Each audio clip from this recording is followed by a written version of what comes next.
Wicked Good Season 4, Episode 05. Tommy Chong, CBD, Blue Chew, and myself are the advertisers, as always. wickedgood.xyz, wickedgood.xyz, wickedgood.xyz. Everything's there. Advertiser links, YouTube, Twitch, Spotify, Apple Podcasts, The Hub, everything. Playlists, if you want to do that. Clips every single day. So new clip, if you just want to listen to a certain topic, go ahead, check the clips channel out. I'm going to start pushing that more. Literally a new clip every single day. So go ahead, check that stuff out. Starting it off with the song of the week, as always, we have a song that's probably going to get me demonetized, Naked by Bickle. Been blasting this shit, I say basically every single time for the song of the week, but I've been listening to it too much, almost probably to the point where I'm not going to listen to it for a while, because I have a tendency to do that. Listen to a song for a very long, multiple times in the span of a day. Do that for about 2 weeks, and the song goes. So hopefully it doesn't happen. I know it's going to happen, and I have to fix my ways. But that's the song of this episode. Couple of quick topics.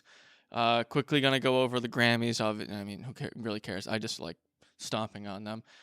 The complete human genome. Gonna go over that. That's finally been discovered. Spacewalk actually imaged from a camera on Earth, so they took a picture of people hanging off the space station, theoretically, from Earth. Some just random not random, but homegrown photographer. Going to talk about the Ronin $600 million NFT hack. Clearly, we also have a CashApp hack. I don't think a lot of people realize CashApp got hacked, so that's pretty important. Talk a little bit about the Elon Twitter stuff. I don't care too much about it, but obviously it's pretty big for free speech, so might as well talk about it. Also, OpenAI, the Dall E 2. I just got on the waiting list for that, so hopefully we'll get into it, but I'll be talking more about that. It's incredible. One of the week. And then crypto basically for the rest of the episode. Biggest thing I want to talk about is, or I care about the most, is Bitcoin. Crypto.com is actually going to be paying UFC fighters bonuses for like a fan vote. So UFC fighters will be getting paid in Bitcoin bonuses. So they'll be getting bonuses through Bitcoin based on fan voting. I think that's cool. I mean, I'm happy it's a bonus and it's not their actual salary, but we'll get into it. Oh, also, Universal Music Group is making 4 trademarks for their ape, pretty much. So we'll get into that. First topic, though, starting it off with music. I had the Morty's Mind Blowers earlier, but figured I'd just slowly ease you in with just some music stuff. So we'll go and start off with the Grammys avoiding an all-time low.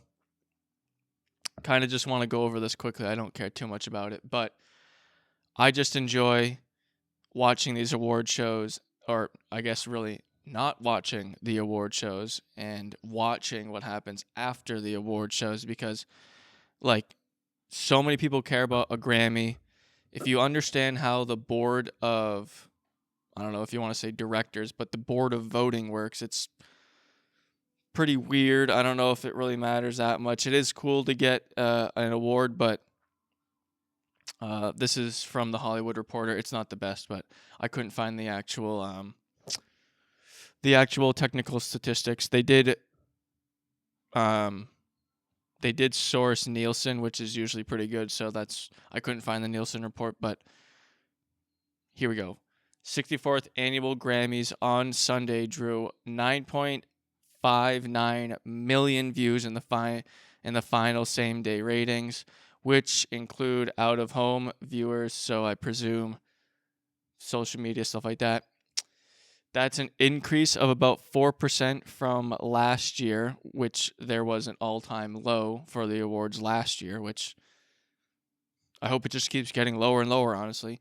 The 2021 ceremony was a pared down affair due to the pandemic. Well, yeah, great. Now I'm gonna have that stupid COVID shit below me. While this year's show postponed from January due to the surge, more resembled past shows. I didn't watch it. I was just happy to get this news. More of a what do they call that? When you confirm your own bias. That's exactly what happened. So I had my own bias confirmed. I'm happy with them not getting that many. I don't care. Don't try to make like Kendrick Lamar and Macklemore. That's all I have to say. On to the next topic. If you know, you know. Ingrooves claims new patent can drive double listener streams. This is an article by Digital Music News, Ashley King. I've had my ups and downs with her, but she does do some good reporting. So I will read. Ingrooves says its patent, I couldn't find the patent and I didn't want to go and dig far enough. I don't care enough, but I think this is pretty cool. Ingrooves says its patent for AI-driven music marketing tech can drive double the streams to artists' tracks.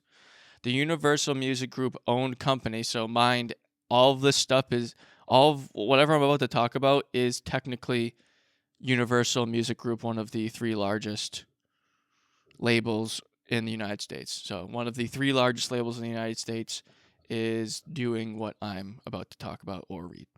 Company has been working behind the scenes to develop an AI-driven tech. Since its initial debut, the company has since won another U.S. patent for music marketing.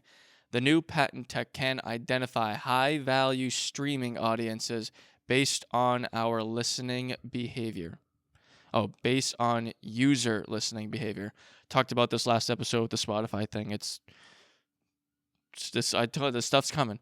Ingrooves says campaigns, well, with the Spotify thing, it's the actual DSP, but now it's the label doing it. So Ingrooves says campaigns generated through smart audiences are driving an increase in streams at double the rates of marketing campaigns that use traditional methods. So they're already using it. This is them confirming they've already done it. Ingrooves identifies traditional marketing methods as relying on identifying fans via their social media activity, discussing music, and sharing playlists. So they're scraping social media, presumably. One of the major benefits of Ingrooves' new patent is that it does not rely on personal identifiable information. That ensures compliance with privacy regulations throughout the world, including the GDPR regulations in Europe. Europe has different privacy regulations than the US. Now, whether you think that's better or not, that's on you. But supposedly no personal identifiable information, even though I'm scanning hashtags or user profiles. Wink, wink, quote unquote. If you're listening, I think the sarcasm's probably coming across. Fuck that. They ain't getting none of that personal identifiable information. Kiss my ass. All right. Ingrooves claims that audiences discovered with its tech are more likely to stream a specific artist's music with a deeper engagement.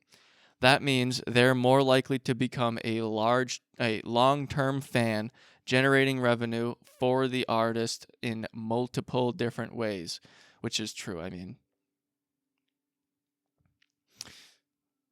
human nature, baby.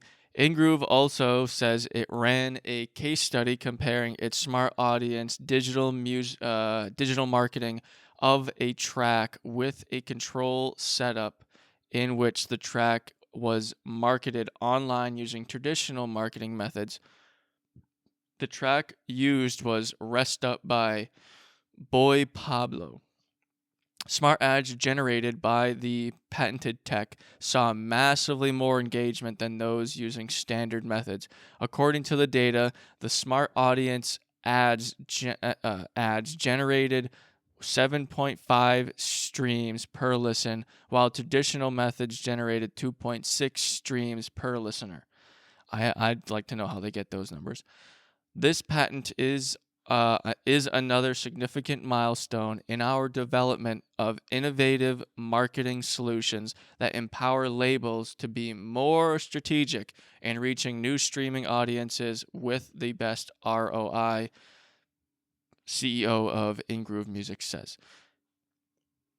There's nothing really, this is the issue that I've morally or been contemplating a lot is, does it really matter if they do this? Because most of the information they're taking is all information we publicly put out there. It seems like it's based off ads, so I don't know. I don't interact with ads. If I see ads on Instagram, I report them. So my ads are not very tuned to me. I know a lot of people's ads are very much tuned to them because they just love interacting with ads. So I could see how creating AI generated ads that they know are targeting specific or more specific groups would get them a better ROI. It's just like, I don't think you're allowed to complain about this if you're just allowing companies like this to just suck up your data. So I think this is cool, especially if you can get 7.5 streams per listener compared to 2.6 streams per listener. That's a huge difference. That's an incredible difference. That's more than double a difference. So just by using this AI technology, you can literally double the amount of streams you get, which is exactly what they said in the title. It's cool. It's like if you watch football or you watch any sports, there are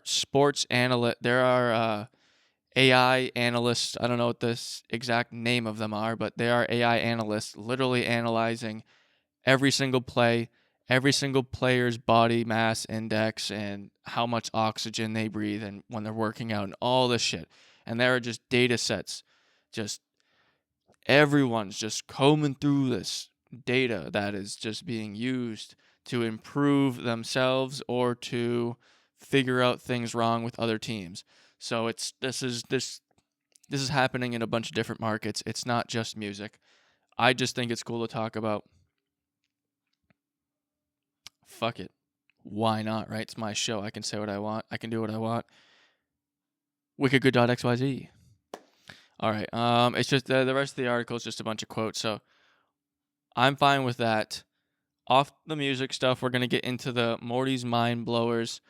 Didn't want to put this at the beginning of the episode because I did kind of, honestly, I would say 30% of the words that are about to come out of my mouth, I do not know the definitions of, or I learned the definitions of in school and I don't remember them.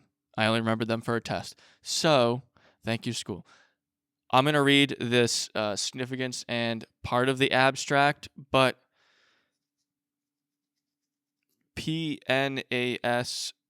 I'm just gonna put it this way. I don't even know I don't even know how to describe the title of this or read it, but they have found an animal, or it's technically an animal that doesn't need to breathe, and this is I have the exact scientific paper in front of me. That is why I'm not reading a stupid article like everyone else. Mitochondrial respiration is an essential characteristic of eukaryotes. See, I remember that one from school. However, it was lost independently in multiple eukaryote lineages as part of eukaryotic lineages as part of adaptions. God, Joe, you're really fucking this one up. Adaptions to an goddamn, I read this shit right before this too. Anaerobic lifestyle. We show that a similar adaptation occurred in a member of the a large group of microscopic parasitic animals that are closely related to jellyfish and another word that I don't want to try to pronounce. Using deep sequencing approaches supported by microscopic observations, we present evidence that an animal has lost its mitochondrial genome. The whatever the MYXOZOAN cells retain structures deemed mitochondrion related organelles, but have lost genes related to aerobic respiration, breathing air, and mitochondrial genome replication. Our discovery shows that aerobatic respiration, one of the most important metabolic pathways, is not unique to only animals. Is not ubiquitous to whatever. They found an animal that doesn't need to breathe, which is the abstract. Although the aerobic respiration of a hallmark eukaryotes, a few unicellular lineages grow in lost the ability, and absence of oxygen. Mitochondria of these organisms have lost all or parts of their genomes and evolved to mitochondria-related organelles. There has been debate regarding the presence of MROs in animals. Using deep sequencing approaches, we discovered that a member of the something has no mitochondrial genome and thus has lost the ability to perform aerobatic cellular respiration. This indicates that these core eukaryotes features are not ubiquitous among animals. Our analysts suggest that blah blah blah has not only its mitochondrial genome, but also nearly all nuclear genes involved in transportation and replication of the mitochondrial genome. In contrast, we identified many genes that encode proteins involved in other mitochondrial pathways and determined that the genes involved in the aerobatic respiration or mitochondrial DNA replication were either absent or present only as basically they found animals that don't need to breathe. I think that's a pretty big breakthrough. Another pretty big breakthrough that just happened is we finally have a complete sequence of the human genome. They have said previously that we had the complete sequence of the human genome, but back at it again. So I can't really explain the implications of this because I'm not that big of a brain, but I will read the abstract. And if you want to look deeper into this, all of the links, as always, there will be a paste bin and all the links to every single thing I'm reading, the direct devices, SEC filings, scientific papers, everything's in the link tree in the description. So go check it out. Since its initial release in 2000, the human reference genome has covered only the I was reading this before too. Euchromatic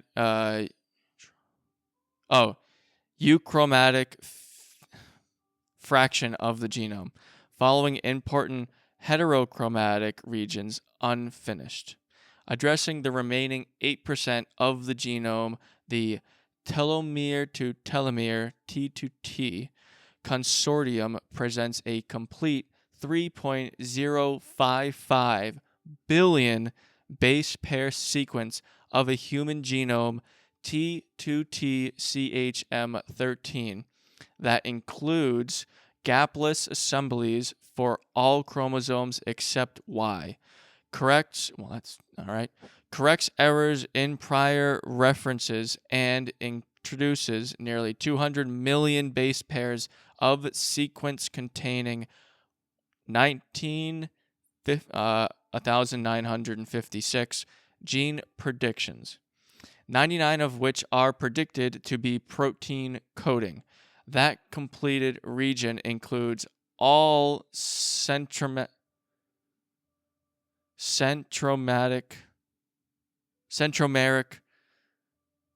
what the fuck, Central America. There's stupid dash to the next thing. Science papers love to like fill out the paragraphs completely and putting those dashes in, which fuck my dyslexia. So I appreciate you listening. But satellite arrays, recent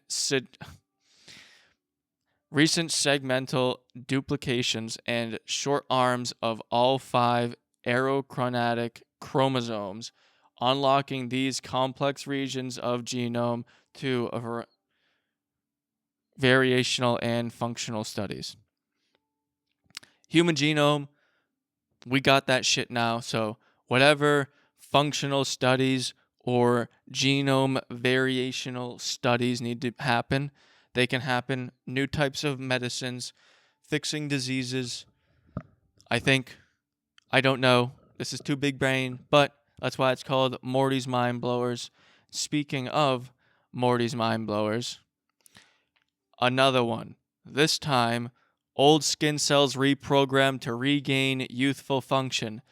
This one seems a little bit more down my pathway and Jeff Bezos' pathway. Summary, this is from ScienceDaily.com. ScienceDaily.com, where you get all your daily science. Scientists have developed a new technique for rejuvenating skin cells. This technique has allowed researchers to rewind cellular biological clock and around 30 years according to molecular measures, significantly longer than previous reprogramming methods. The partially regenerated cells showed signs of behaving more like youthful cells in experiments simulating a skin wound. This research, although is in early stages, could eventually have implications for regenerative medicine, especially if it can be replicated in other cell types. Let's go! I'll read a little bit more into this because it's not that long, but what is regenerative medicine? As we age, our cell's ability to function declines and the genome accumulates, making marks of aging. Regenerative biology aims to repair and replace cells, including old ones. One of the most important tools in regenerative biology is our ability to create induced stem cells. This process is a result of several steps, each erasing some of the marks that make cells specialized. In theory, these stem cells have the potential to become any cell type, but scientists aren't yet able to reliably recreate the conditions to redefine stem cells into all cell types. Whatever that means. Basically, what it really does mean is they figure out how to do it. They just don't know what conditions and if it would be possible under those conditions to reliably actually continuously do it. We're doing it. Everyone was talking about Jeff Bezos always. This is some actual stuff where it's actually working. There's one other paragraph. Age is not just a number, blah, blah, blah. Ooh.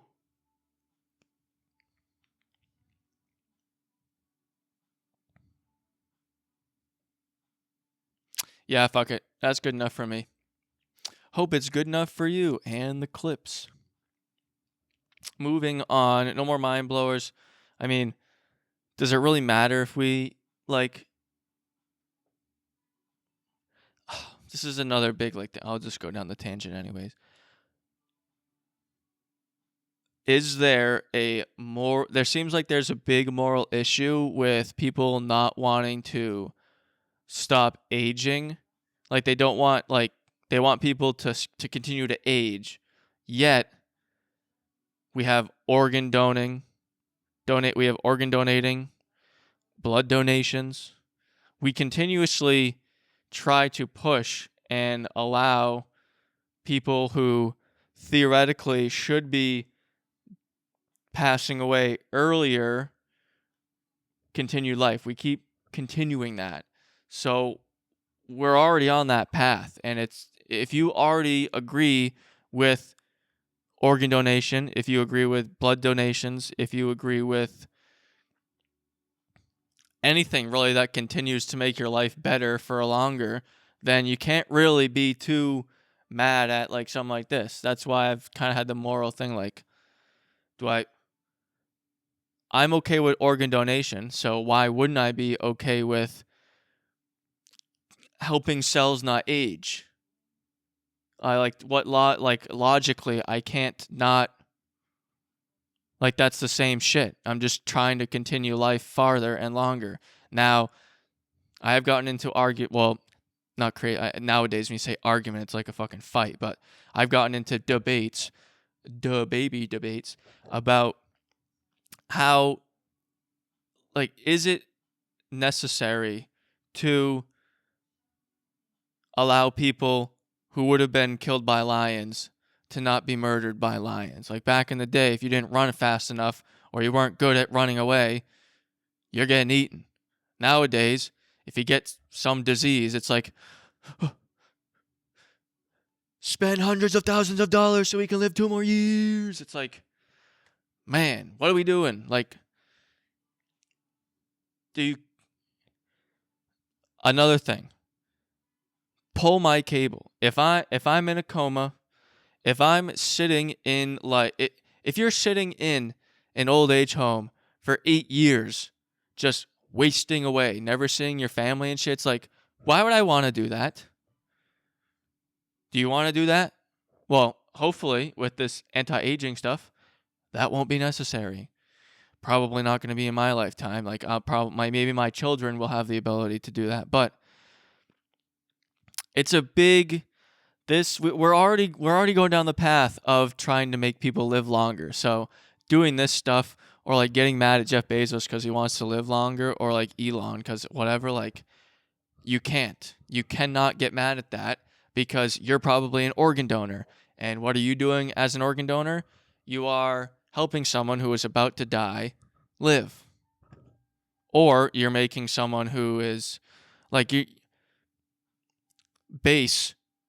trying to help someone live longer if they need another organ. Otherwise, just keep them with the organ they want. If you don't want anti-aging, you don't want organ donation. I think I can say that and probably back it up. No one's talking to me right now, so I can't have any backwards arguments or any arguments coming against me. So I'm going to leave it on that. Speaking of living longer, I think if you are on the space station, you spend less time than someone staying on Earth. So, NASA astronaut, God damn it. Now start of the clip. NASA astronaut Mark Vande Hei, astronaut Mark, reflects on his record 355 days in space. April 5th is when he came back, or when they did this interview. I wanted to do the interview because this is like they actually ask him questions. But NASA astronaut Mark returned from a 355-day stay in the International Space Station on March 30th. A week later, he made his first public comments about his experience taking part in a press conference at Johnson Space Center in Houston on I'm happy to be back, says Mac,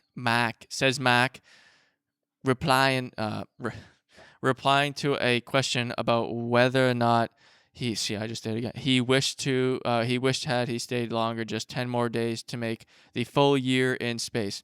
If it had ended up being 300 days, I still would have felt really good about the mission.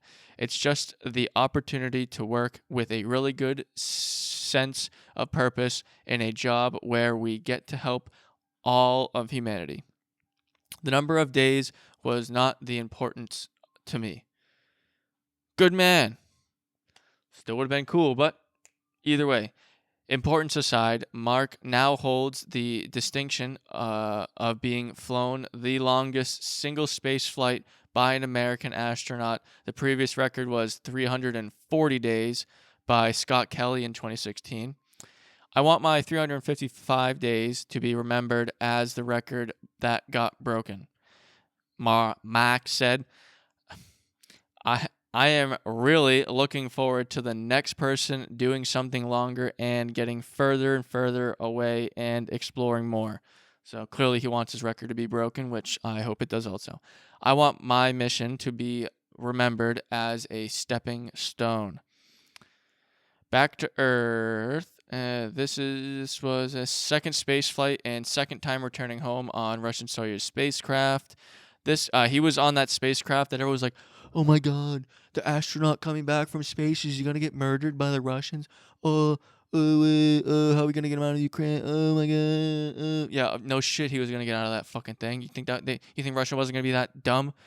Whatever. Who cares about that shit going on? If the nukes fall, life is changed anyway. So whatever I'm talking about right now won't matter. That's my opinion on this Russia shit. I didn't have as many responsibilities in the Russian spacecraft this time. Last time I was the co-pilot. This time I was in the same seat that I might have been a tourist.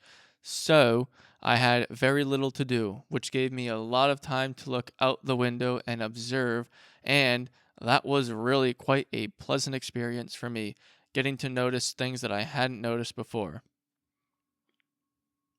That'd be so weird, like bussing through the fucking, through the, what do they call that? The magnetosphere. No, I'm just kidding. The atmosphere. Just bussing through the atmosphere at however many miles. You're seeing fucking plasma just so fast next to the windows. Oh. Well, then the float down would be kind of cool, right? Because the parachutes, and then when you almost hit the ground. And with the Soyuz spacecraft, they don't land in the ocean. They land on land. And when it lands, there's like a huge balloon that comes out of the bottom of it and like explodes. Well, actually, I think there is a rocket motor that slightly turns on. The engine turns on, slightly fires, and then a balloon thing comes out so then it can land in the balloon. It doesn't like jump all around and everything. Just when it lands, it's soft landing. I'd still like to know how soft it is because you are landing on land with a balloon below you, but either way. God damn. It is, woke up early for breakfast today, so I am decently tired, so apologies for the yawning, but I don't care. Well, I do because I just said that apparently. Having the experience of landing in that Russian spacecraft, you hit very hard when you hit the ground. This time, I think it was harder anticipating the impact that it was actually expecting it. For some reason, I don't understand yet, we did experience a higher G load as we're going through the atmosphere, getting slowed down by the atmosphere, so I clearly felt it as well. But it was all good. Sounds like something I say. So, I mean, it said they're experiencing higher Gs. I don't know why that is, but they made it. Mark reported having some aches and pains, but that his transition back to life on Earth is going better and quicker than he had expected. It shocked me over the last couple of days because in anticipation of returning to Earth after being away for so long, I really thought that I was going to carry forth with me the unique perspective and appreciation for all things novel and being on the planet. But I'm adapting so quickly. It's becoming a little disappointing with how normal it feels. Oh, that's probably would say the same thing. I kind of want it to seem more strange being back, but I'm shocked at how quickly it's becoming normal, he said. Inward and outward. Mark said that one of the key lessons he learned from spending so much time in space was the need to deal with his mental health. Advice he would offer to future astronauts, regardless if they were living on the space station or heading out into the solar system. I felt better on this space flight, the longer one.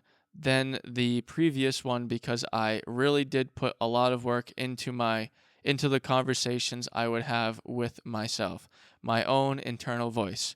That helped a lot, he said. It was much better on this flight about carving out time to meditate. Added. I think that really helped me be more aware of how I was reacting to things, and sometimes to just recognize that and decide to see things differently.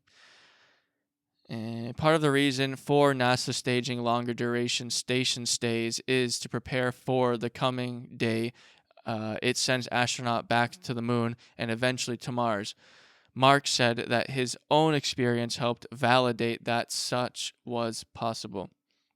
This mission certainly enhanced my perspective of the feasibility of people surviving long durations, he told reporters. What is satisfying for me is that my blood is part of the experiment. I know people are going to have to go to get data from me, and my contributions to that data will help people further explore. This is why I want to talk about this. It is certainly very satisfying because as I get older, I am sure I'm going to be watching as people who are much younger than me do some amazing things. There are a lot of challenges ahead, and it's going to be exciting. This is like, if you're going to go to Mars, if you're going to go to the moon, you need to have these long duration space flight tests, like staying in space for longer than a year. Like, if you're going to be on Mars, you're probably going to be there for more than a year. It's going to take like 3 months to get there. So even the 3 months thing is going to be crazy. Those views will be fucked. There'll be a lot of meditation necessary for that. Maybe I'll be on it, but it's cool. I mean, if you don't want to, I've talked to a lot of people, they don't want to go to space. They'd rather just stay on the ground here. I'm the opposite. Definitely going to go to space at some point in my life. Hopefully not ending my life on this planet. It would be nice if it wasn't on this planet, maybe on another one. That would be cool. I'd be down to throw the flesh and blood out there for the experiment, for the humans. Very selfish of me, honestly, but I'm going to do it for the humans, right? Quote unquote, for the humans, right? I guess the mental health thing was actually a pretty good point another thing that he pointed out that was pretty good. I don't know. I'm happy with it. I wish he did kind of stay for the extra 10 days, but like he said, he wasn't in it for the day count, so understandable. This is another first or record. I guess it's not even a record because it wasn't done yet. So, actually before this, ad time. Double Dome Municipality, back at it again with another ad. This episode's ad is brought to you by Tommy Chong CBD. The world is full of CBD brands, but only one has the name Tommy Chong CBD. They got drops, topicals, gummies, soft gels. Obviously, why wouldn't you? From 750 milligrams full spectrum gummies to 250 milligram CBD muscle freeze gel. There's definitely something on this website that will pique your interest. Drops come from 3 different formulas. Some of the drops are full spectrum, good vibes, and nice dreams. They got 300 milligram versions all the way up to 3,000 milligram versions of the drops. So no matter who you are, there's a product for you. Check them out. wickedgood.xyz advertisers tab. You go wickedgood.xyz, click on the advertisers tab. Bam, there you go. That's how the internet works. wickedgood.xyz advertisers tab. If you don't use that link, I don't make any money. Also, make sure to use Tommy20 when you check out. You get 20% off. So as long as that lasts, don't know when this episode will be coming out or airing. So there you go. Tommy20, wickedgood.xyz, advertisers tab. There you go. That's the end of this ad. Back to the show. From the advertisement. Hopefully it was a good one. Actually, I know it was a good one because I made it. But into SpaceX launching the first ever private astronaut mission to the space station. launched a couple of days ago. They've been up there. They're coming down pretty soon, actually, so it's not like they're staying up there for too long. But article, space.com, bada bing, bada boom. A SpaceX Falcon 9 rocket launched AX Axiom 1, a mission from Houston-based company Axiom Space. 4 crew members are government space none of the Axiom 1 4 crew members are government space flyers. It's the first ever fully private crewed mission to launch to the orbiting lab.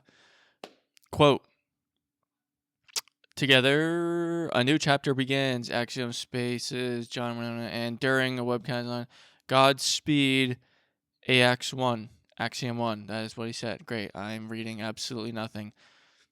Wonderful. Main point. Axiom 1 marked the 5th flight of Falcon 9's fifth human flight of Falcon 9's humans.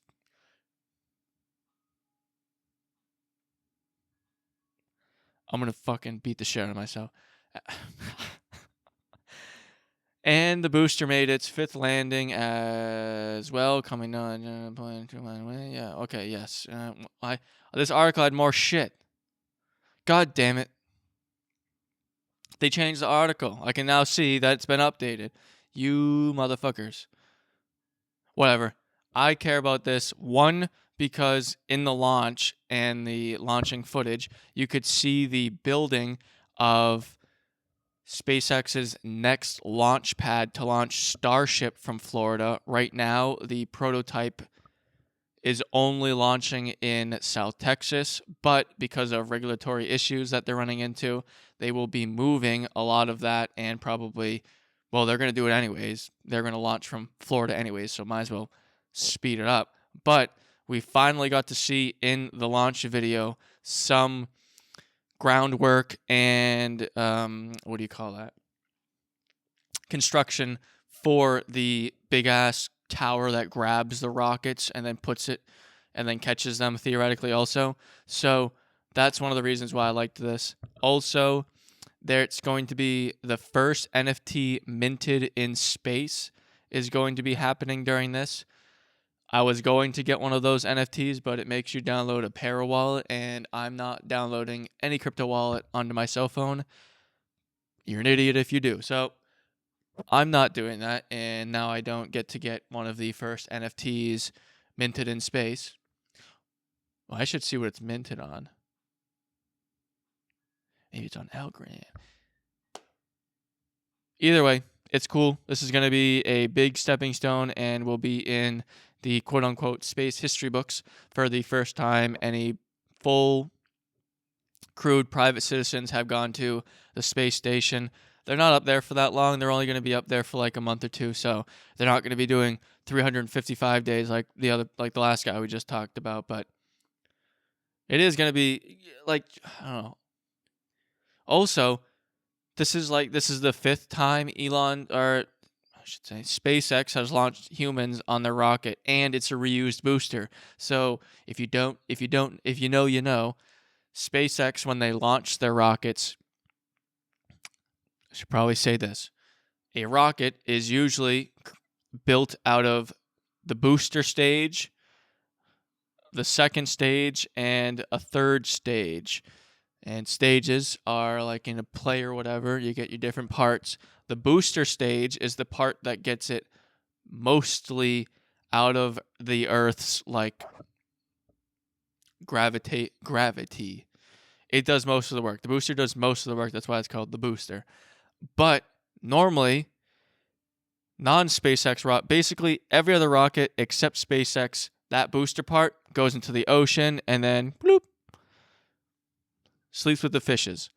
With SpaceX, they launch their rocket and they bring the booster all the way back to the landing pad and then reuse it. So they are now flying humans on top of reused boosters. So if you ever see a booster that looks all black and sooty, that's exactly what it is. No new paint. Make it look like it's been used. So that's what they did. Also, coming up soon. They're going to be in the second capsule. So they've been reusing the capsules also. So SpaceX, if I was able to buy stock in that, definitely would have, but not possible. Something that is possible, apparently, is taking pictures of the space station from Earth. Clearly, I knew that was like possible. We have like big telescopes and stuff that do that exact thing, but this one's cool because this guy took a picture of the spacewalk that was happening at the time. So there was 2 astronauts doing a spacewalk. One Russian. Oh, maybe were they both Russians? Whatever. Either way, 2 spacewalkers imaged from the ground. This is spaceweathergallery.com. They did an interview with the guy, so this is, you gotta find the sources, right? All right, details. During a spacewalk of 2 astronauts, so they are not cosmonauts, of 2 astronauts, Raj Cherry and Matthias Maurer de Toten. The International Space Station appeared shortly after sunset in bright evening sky over Germany. The image of the ISS passing was taken on March 23rd, 2022, under good seeing conditions through my C11 Edge HD telescope from the hometown of ESA astronaut, whatever. The docked SpaceX Dragon capsule, which you can see very clearly, Dragon capsule, with which the astronauts from Crew 3 flew to the ISS, is clearly visible. 3 years ago, I got to know at our space studio in Germany, which is located near to blah blah blah Mathis' hometown. So he is from he's from the EU, but astronaut because he is from the EU, not cosmonaut. Cosmonauts fly up on Russian stuff. Astronauts fly up on American stuff at this point right now. Additional fun fact, I produced the song for his ISS mission, Cosmonaut and Kiss. For a logo. I first published an initial photo highlighting where Madison appeared on the ISS. Due to my time constraints, I released this version right away on the internet, which then went viral. When I continued to work on the final image version with both highlighted astronauts already 2 days after the spacewalk happened, Philip Smith contacted me and is a world well-known photographer for all things ISS and has been published in many forms of media. With his ISS observation, noticed on my picture the NASA astronaut is also detachable on the robotic arm, and he created a wonderful combination picture shown here with an insert from NASA live streams. So it's pretty cool. You should definitely check it out. There's a really good picture that shows it actually happening. Also in the picture, what they have been doing is they're replacing, or kind of replacing, not really replacing in the picture you'll see, but they're putting new and more efficient solar panels on the ISS. And in the picture you can see how they're doing that. They're literally just rolling the solar panels on top of the old ones. So they're already going to be more efficient. I think they're magnitudes more efficient than the ones that we already have. So covering the ones that are already there isn't that big of a deal. Also, the amount of time it would take to roll them back and detach them, all that shit, fuck it. We're going to put the new ones out. And also, like they said, one of the astronauts was attached to the robotic arm and the other guy was umbilicaled on. So if you've never seen a spacewalk before, I highly recommend it. It honestly looks pretty fun. It's definitely, obviously, would be terrifying, but you get some really cool views of Earth from that. Some other really cool views from Earth. Yes, from Earth is crypto. Always continue to exploding. I guess as of talking about this, we're in a slight dip, but that's how markets work. Something that also happens in markets when they go up and down. Usually when they go up, people are trying to figure out how to get some more money. And this day and age, it's a lot easier to hack crypto people than it is to hack a bank. So right now we have Mailchimp being breached, and its breach has been targeting people in crypto. Mailchimp is a very large email newsletter company. Like if you want to have a database of emails and send emails out like on a regular basis, whatnot, Mailchimp's the way to go. And clearly everyone has been doing that because Mailchimp got breached. And not only is this a problem with Trezor, which is one of the largest hardware wallet producers, it's also been a problem for the apes out there, the punks out there, and a lot of other big DAOs, which is definitely an issue, seeing as a lot of their communication ends up being through email. So, email marketing firm Mailchimp disclosed on Sunday that they had been hit by hackers who gained access to internal customer support and account management tools to steal audience data and conduct phishing attacks. Sunday morning, Twitter was abuzz with reports from owners of Trezor hardware cryptocurrency wallets who have been receiving phishing notifications claiming that the company suffered a data breach. The emails prompted Trezor customer Trezorts, that's what it says on the website. So I'm just saying that. I don't think that's correct, but customers to reset their hardware wallet pins by downloading malicious software that allowed stealing the stored cryptocurrency.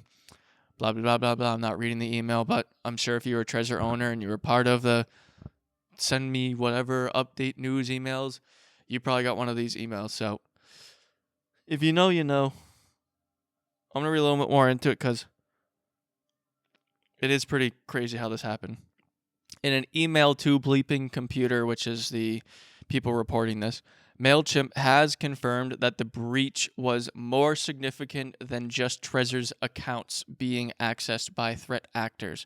According to Mailchimp, some of their employees fell for a social engineering attack that led to the theft of their credentials. This is why phishing attacks, talking to your mom, fuck it. I'm sure the people working at Mailchimp weren't even that they call old people geriatric. I'm sure most of these people weren't geriatric, but geriatrics aren't the only ones getting caught with friggin' email scams. If you get an email from Amazon, App, any company, and the email address, first thing you do is you click on the name that sent you it, and then you look. Most of the time, it's I was going to say a lot of explicits, but I don't know, whatever, a bunch of random letters and numbers and words at whatever, it doesn't matter. That's not a real fucking email from Amazon saying that your account has an overdue balance, or Apple saying your Apple card just got charged $100 when it didn't actually. And then you click on a link, that link downloads a bunch of shit onto your computer, and there goes your whole fucking company. So please, if you are an employee of a big company or just an employee in general, do not just randomly click on links in your email. You should really never click on a link in your email unless you know, or unless you're looking or knowing that link is coming, because all you gotta do is click on one link and you're fucked. That's it. Even on your cell phone, some random number texts you with a link. You're like, I'll check the link out, just see what happens. Well, you may have just downloaded something onto your phone that you didn't want. So this is how Mailchimp, one of the largest mailing providers, or what do they call that? Mail list providers, got hacked because some idiots didn't know how to not get phished. Now, I say idiots because I will probably be phished at some point, because who the fuck, they're getting really good at this shit. But please be aware that most of these hacks come from phishing, social engineering. Social engineering is way easier than trying to figure out a 300-letter password. If I can just like socially engineer someone to give me their login information to an admin account, well, I've just passed the possibility of having to crack the account.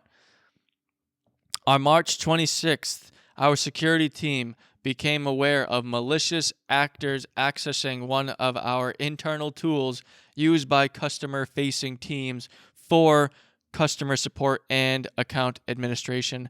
Mailchimp, SICO, probably security of whatever. When I told bleeping computer. The incident was propagated by an external actor who conducted a successful social engineering attack on Mailchimp employees, resulting in employee credentials being compromised. Exactly what I just fucking said. We acted swiftly to address the situation by terminating access for the compromised employees' accounts and took steps to prevent additional employees from being affected. Also, an employee could say, "Oh, I was phished." Were you phished? Do you know the people who fucking phished you? Because I think it was like one of the Twitter people. They got a cut of the hack. So it's not only could your employee, if you're a business owner, your employee be phished, they could also be phished, quote unquote, and they could be the ones behind it. These credentials were used to gain access to 319 Mailchimp accounts and to export audience data, likely mailing lists, and 102 customer accounts.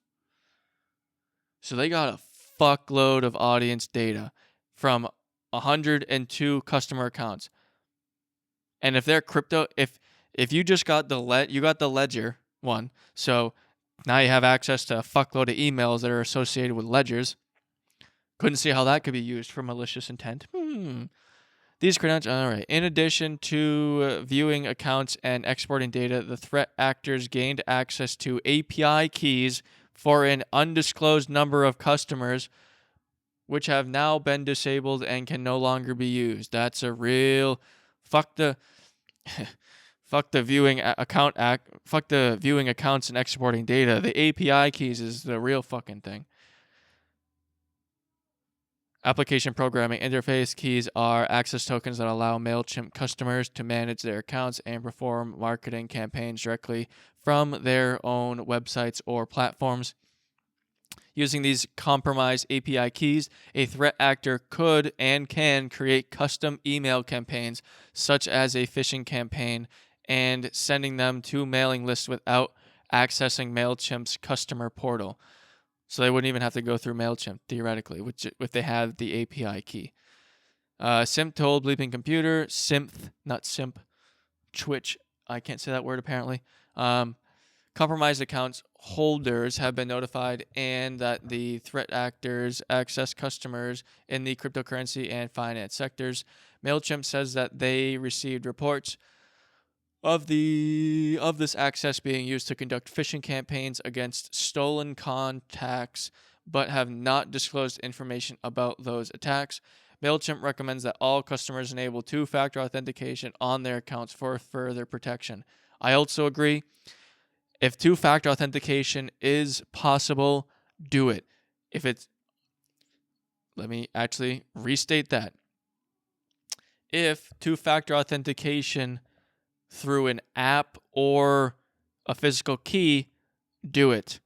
Now, if it's through text message, theoretically that can still be compromised. So if it's if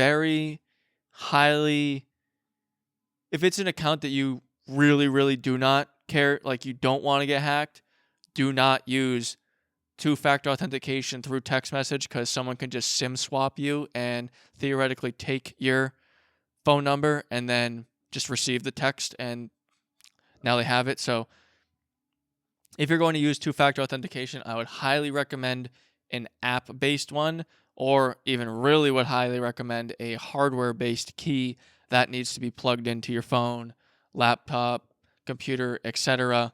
to allow you to log in, because right now with two-factor authentication with just the cell phone number, I could just SIM swap you, get the code, and just log in. It's not as hard as you actually might think it is, especially if you have a fuckload of financial assets locked behind a two-factor authentication that only involves SIM swapping, because whatever you got behind that two-factor authentication is probably worth more than it would cost to SIM swap you.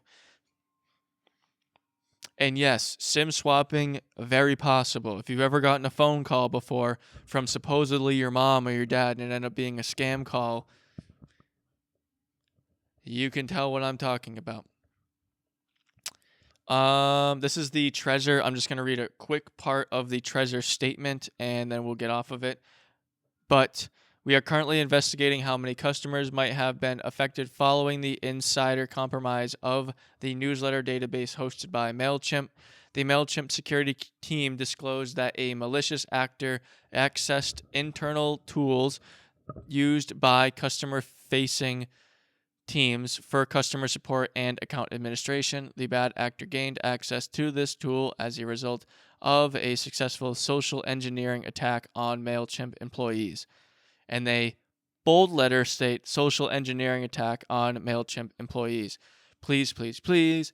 The worst hack and easiest hack for a hacker is a social engineering hack. So fuck the password shit. Use the same password for everything, honestly. Just as long as you don't get phished or you don't get socially engineered, that one password ain't really going to mean shit. It's way easier to just socially engineer someone. Whatever. On to another hack that's pretty big that I didn't really see anyone talking about, which is why I'd like to talk about it. Wait. All right, fuck it. I was wrong. Continued on crypto hack. The Ronin bridge hack. Theoretically, just a Ronin hack, or a lot of people are the Axie Infinity hack. Axie Infinity is the big NFT game that was associated with the Ronin network. This is a update on the actual hack. I didn't talk about it last episode because I did want some more information to come out, and a lot more information has actually came out, and the feds are involved. I mean, clearly they are, because it was $620 million worth of crypto stolen, and if you don't know how crypto works, it's not like the bank. You don't get it back. The government just doesn't a bank robber and stole money out of your account. We got you. We'll fill it right back up with some USD. Well, that's not what happens in crypto. Nothing like that be happening. So, whatever 600 million was stolen, whoop, all gone. Now, in this thing, they'll talk about how they are attempting to get all that money back, but it's not happening. I will tell you right now that shit ain't happening, especially if it's in the hands of the people that it's supposedly in the hands of. Key point. This was from the initial. This is the initial post. This is the initial post. I'm just going to read it real quick, and then we will get into the updates that are more important, because that's more useful right now. But key points. Ronin Bridge has been exploited for 173,600 Ethereum. Right now, as I'm talking about this, it's probably hovering around $3,000 or $4,000. So you can do the math, but fuckload of money. On top of that, it was 25.5 million USDC, which is a stable coin pinned to the US dollar. Ronin Bridge and Katin DEX have been halted. We are working with law enforcement officials and forensic cryptographers and our investors to make sure all funds are recovered and reimbursed. Yeah, we'll see how that goes. All of the AXS, RON, and SLP on Ronin are safe right now. So this was through their bridging protocol. If you don't know what bridging is basically, layman's terms, a bridge. So on one side of the river, you have, let's say you have, on one side of the bridge, you have Ethereum, and on the other side of the river, you have the Ronin network. So to actually get the Ethereum and other things from the Ethereum network to the Ronin network, you have to use a bridge. And that bridge seems to be the thing that actually got compromised. In comparison, most of the time, or in comparison, not in comparison, the actual hack was done for the bridge. So anything that was held on the actual anything that was held on the Ronin network does not seem to be affected. Anything that was a part of the bridge is what seemed to be affected. So I don't know what that means. I'm not a part of the Ronin network, so I have no idea what the back end of that looks like, but we will continue. There has been a security breach on the Ronin network. Earlier today, we discovered that on March 23rd, Sky Mavis Ronin validator nodes and Axie DOA validator nodes were compromised, resulting in 173,600 Ethereum and 25 million USDC drained from the Ronin bridge in 2 transactions. So it only took 2 transactions for them to do this. The attacker used hacked private keys in order to forge fake withdrawals. We discovered the hack this morning after a report from a user being unable to withdraw 5K ETH from the bridge. This is what I'm talking about. This is a bridge between the Ronin network and the ETH network. That's why they have that much Ethereum. Details about the attack. Sky Mavis's Ronin chain currently consists of 9 validator nodes. In order to recognize a deposit event or a withdrawal event, 5 out of the 9 validator signatures are needed, and the attacker managed to get control over Sky Mavis's 4 Ronin validators and a third-party validator ran by Axie DAO. The validator key scheme is set up to be quote-unquote decentralized, kind of decentralized, so that it limits the attack vector similar to this one. But the attacker found a backdoor through our gas-free RPC node, which they abused, and get the signature for the Axie DAO validator. This traces back to November 2021 when Sky Mavis requested help from the Axie DAO to distribute free transactions due to an immense user load. The Axie DAO allow list Sky Mavis to sign various transactions on its behalf. This was discontinued in December 2021, but the allow list access was not revoked. Idiot. Once the attacker got access to Sky Mavis's systems, they were able to get the signature from the Axie DAO validator by using the gas-free RPC. We have confirmed that the signature in the malicious withdrawal matchup with the 5 suspected validators. Validators are basically nodes that say, yes, we allow this. They only have 9 of them, so it's very quote-unquote decentralized through only 9 nodes, even though there was 9 nodes and $60 million worth of assets on those 9 nodes, or $600 million of assets were based off only 9 quote-unquote decentralized nodes. How'd that work? I'm just shitting on them because whatever, but update, which is really fucking cool, is I guess the feds found out who it is. And guess who it is? Kim Jong-un, Mr. Rocket Man. It is that I'm just trying to 4/14/22, the Rocket Man has been awoken. Today, the FBI attributed North Korea-based Lazarus Group to the Ronin validator security breach. The U.S. government, specifically the Treasury Department, has sanctioned the address that received the stolen funds. We are still in the process of adding additional security measures before redeploying the Ronin bridge to mitigate future risk. Expect the bridge to be deployed by the end of the month. Security comes first. The timeline is subject to change based on the implementation time of several security measures. we would like to extend a thank you to all law enforcement agencies who have supported us in this ongoing investigation.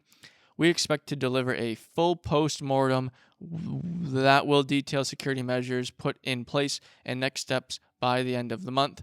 Security remains our top priority, and we look forward to sharing our learnings with our community and the broader ecosystem. We thank you for your patience. We'll get to the update from the 6th. This is from the 14th, but the Lazarus Group has done some huge hacks. It's North. I hate saying this because like the U.S. government's like, oh, this hacking group is directly associated with the Russian government, or this hacking association is directly associated with some government that we don't like. But I mean, it's North Korea, and we all know how much internet they have over there. So if a group like this is actually able to hack a company like that, then probably slightly state-funded, but that's only an allegation. U.S. government is the one alleging that, so they can go out on that bridge. I'm not going to, but shout out Kim Jong-un for taking down Ronin, apparently. There is a fund which they announced in the April 6th update. Sky Mavis announced a $150 million USD funding round. Woo! How's that going? You fucks. 150 million out of the 600 million. Looks like that's going well. Something else that's going really well is this is what I was going to talk about earlier, but CashApp, Jack Dorsey, Square, CashApp has been hacked. Not many people have been talking about it, but I have the official SEC filing right here. But I'm going to make you wait for it. I'm going to run Double Dome Municipality back at it again with an ad. This episode is sponsored by Blue Chew. Say it with me, Blue Chew. Blue Chew will bring more confidence to you in the bedroom by offering chewable tablets that can help men get stronger, longer-lasting erections. Blue Chew is a unique online service that delivers the same active ingredients as Viagra and Cialis, but it's chewable and it's a fraction of the cost. Blue Chew's tablets help men achieve harder, longer-lasting erections to combat all forms of erectile dysfunction. Blue Chew is an online prescription service with no visits to the doctor, no awkward conversations, and no waiting lines at the pharmacy. Also, on top of all of that wonderfulness, it ships right to your door in a discreet package. The process is simple. Sign up at bluechew.com, consult with one of their licensed medical providers, and once you're approved, you'll receive your prescription within days. The best part, it's all done online. Blue Chew's licensed medical providers work with you to find the right ingredients and strength for you. Don't like swallowing pills? Same here. Had to deal with it before. No problems with this product. Blue Chew's Sildenafil and Tadalafil tablets are chewable. Blue Chew's tablets are made in the US of A, and they're prepared and shipped directly to you, so it's cheaper than the pharmacy. If you could benefit from some extra confidence when comes time to perform, visit bluechew.com for more details, and obviously important safety information is there, because obviously there's important safety information in regards to getting your dick hard. But I've got a special deal for you right now. Try Blue Chew for free when you use promo code WickedGood at checkout. Just pay $5 shipping. That's bluechew.com, promo code WickedGood to receive your first month for free. Obviously, thank you, Blue Chew, for sponsoring this podcast. Highly recommend. Obviously, you don't need it all the time, but those times where, you need the extraness, obviously, there you go. Back to the episode. Your man is gone. From that ad, I'm sure that went well. Probably would have been one in between there also for my announcement, but we'll see how the ads are going. I'm going to be redoing them soon anyways. But to get back to what we were talking about, CashApp, really Block. Square got turned into Block, just like Facebook went to Meta. So now we have Blanc Inc. This is a direct filing from the SEC.gov website. Links down below as always. April 4th, 2022, Block Inc. announced that it recently determined that a former employee downloaded certain reports of its subsidiary CashApp Investing LLC on December 10th, 2021 that contained some U.S. customer information. While this employee had regular access to these reports as part of their past job responsibilities, in this instant, these reports were accessed without permission after their employment ended. So you guys did a really good job at making sure that employee could not get back into the system. Thank you, CashApp. The information in the report included full name and brokerage account number. Little important. This is the unique identification number associated with a customer's stock activity on CashApp Investing. And for some customers, also included brokerage profile value, brokerage profile holdings, and or stock trading activity for one trading day. So from that paragraph, it does kind of seem like it's mostly the stock trading stuff, which I knew that it was possible, but I wasn't really that. I'm not buying and trading stocks on Cash App or cryptocurrency, so I'm not aware of how it works, but it seems like this was for people who invested. So now that I'm thinking about it, this 8 million people that had their data accessed is probably an even more specific amount of people, because I know a very large amount of people use Cash App, but it seems this was just Cash App Investing. So that brings the pool of people from an incredibly large amount to a more finite amount, because not that many people probably actually are part of Cash App Investing compared to the Cash App money sending app. This report did not include user names or passwords, social security numbers, date of birth, payment card information, addresses, bank account information, or any other personal identifiable information, unless you know how to track stock trades. They also did not include any security code, access code, or password used to access Cash App accounts, other Cash App products and features other than stock activity, and customers outside of the U.S. were not impacted. So right there, they say Cash App products and features not impacted, only investment stuff. And if you're outside of the U.S., then we're not impacted either. Probably, I don't know how the stock stuff outside of the U.S. stuff works. But if you are in the United States and Cash App investing, change your password. Even though they said usernames, passwords, social security numbers, date of birth, payment information, like that stuff was not leaked or accessed, this guy might know some stuff. Upon discovery, the company and its outside counsel launched an investigation with the help of leading forensic firms. Cash App Investing is conducting Cash App Investing is contacting approximately 8.2 million current and former customers to provide them with information about this incident and sharing resources with them to answer their questions. The company is also notifying the applicable regulatory authorities and has notified law enforcement.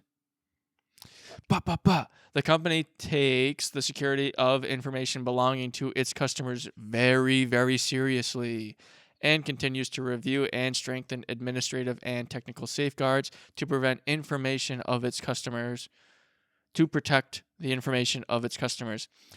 Future costs associated with this incident are difficult to predict, although the company has not yet completed its investigation of the incident based on its preliminary assessment and on the information currently known. The company does not currently believe the incident will have a material impact on its business, operations, or financial results.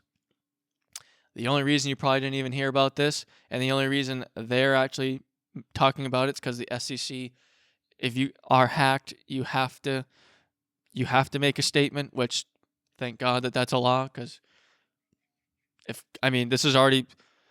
There was, I don't remember what got hacked, but they were like 6 months late to say anything. They knew about it 6 months previously, and they didn't tell the public about it. And they would involve social security numbers and a whole bunch of shit like that. So, CashApp investing app, if you are associated with it, if you are in it, you have an account, even your normal Cash App, still change the password. It's always good to change the password every once in a while. Make sure that double two-factor authentication's on. I'm sure Cash App probably does not only have typing shit or text two-factor authentication, but I hope so. We'll see, though. Well, Jack Dorsey's really good at everything, right?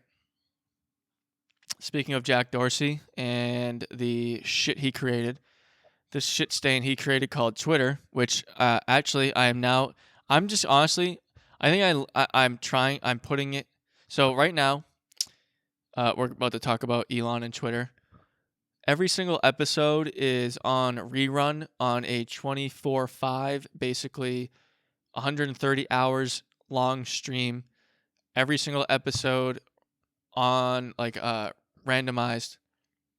Yet, I also now, not only is it on YouTube, it's also on Twitter, and I'm just trying to see how long it takes for me to get kicked off that shit. I don't think I'm going to be on there for that long, but I figured I'd put it on there because Twitter now has live streaming. So if you want to watch my show from Twitter, you can do so and be a part of the cancer. Now on to Elon wanting to buy cancer. I don't know really where I sit with this. I've been talking to my friends about it. They've had some pretty good opinions on it, and I honestly kind of agree with them. I don't know if I want this. Preferably, I would want it gone. It would be nice if Twitter just was not a thing anymore. Now I've also had this discussion. The ability to post quote-unquote adult content on Twitter, I think is probably the best thing it has going for it. I don't know why anyone else. Oh, also, I just all right, here we go. Here's another reason I use Twitter. Actually, basically the only reason I use Twitter is just for Twitter Spaces. For everyone in the crypto game is on fucking Twitter and does all their spaces on there, and God forbid I don't want to download Clubhouse because I'm not getting in that fucking shithole either. So apparently Elon wants to buy, well, it's not apparently, I have the SEC filing directly in front of me and I'm about to read his exact statements, but previously he bought 9.2% of Twitter's common stock. I have the SEC filing here if you'd like to read through it, but the SEC filing in regards to him buying the entire company is what I'd like to talk about and read over. The stock shares. Also, I have a theory because I've read this a couple times now, that end part, which is what I really want to talk about. Main point, April 13th, 2022, the reporting person, Elon, delivered a letter to issuer Twitter, which contained a non-binding proposal to acquire all of the outstanding common stock of Twitter not owned by Elon for all cash consideration valuing the common stock at $54.20 per share. So $54.20 per share. Don't know what it's at right now. It should be 1,000 times lower than what it is, but this represents a 54% premium over the closing price of common stock on January 28th, 2022, the trading day before the reporting person began investing in Twitter. So Elon hadn't invested in Twitter until January 28th, 2022.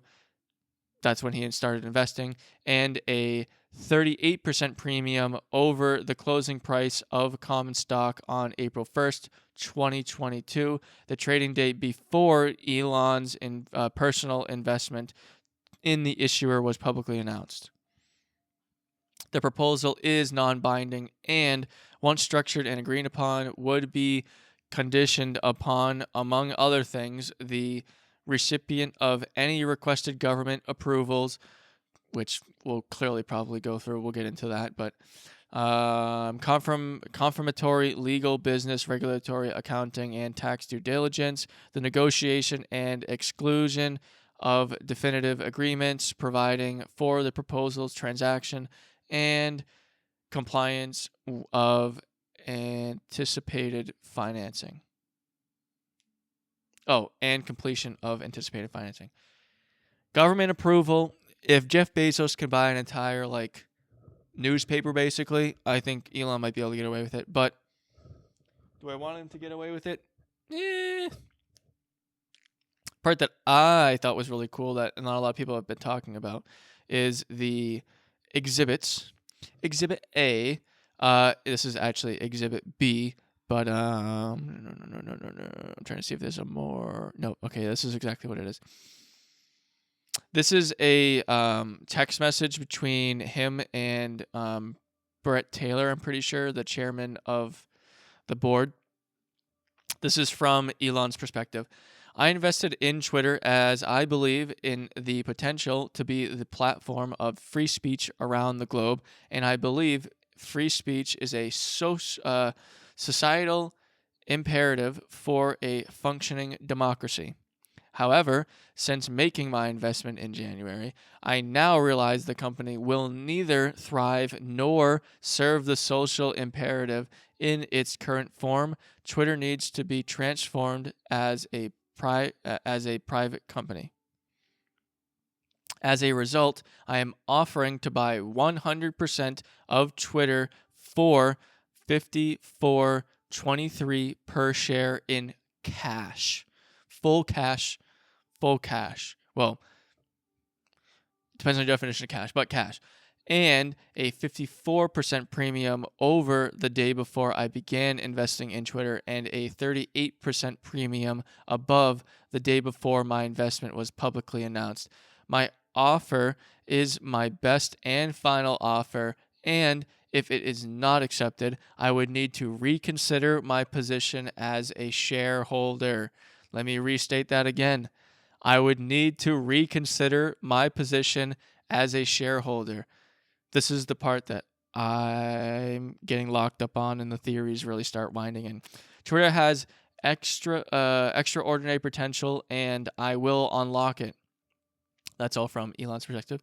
As I indicated this weekend, I believe that the company should be private and go through the changes that need to be made. After the past several days of thinking this over, I've decided I want to acquire the company and take it private. I am going to send you an offer later tonight, and it will be public in the morning. Are you available to chat? This is the rest of it. Best and final. I'm not playing the back and forth game. I have moved straight to the end. It's a high price, and your shareholders will love it. If the deal doesn't work, given that I don't have confidence in management, nor do I believe I can drive the necessary change in the public market. If you're listening to this, my eyes got really wide when he said, nor do I believe I can drive the necessary change in the public market. I would need to reconsider my position as a shareholder. This is not a threat. It's simply not a good investment without the changes that need to be made. And those changes won't happen without taking the company private. My advisors and my team are available after you get the letter to answer any questions. There will be no more detail in our public filings. After you receive the letter and review the public filings, your team can call my family office with any questions. That was a lot. Like, it really wasn't a lot. There really wasn't that many words per se, but the point that I really wanted to harp on is, if this deal does not work, given that I don't have the confidence in management, nor do I believe I can drive the necessary change in the public market. Nor do I believe I can drive the necessary change in the public market. Like, what does that mean?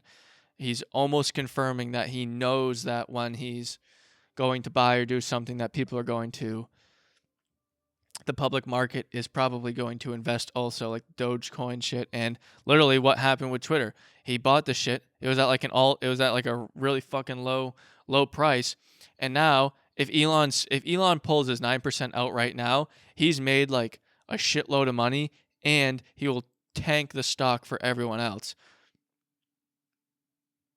Theoretically, he could do that. Now, is he going to do that? Who knows? I'm not him. But it is possible for him to pull and sell his 9.2% and then basically tank the market and make a good amount of money off of it. And then fuck Twitter in the process.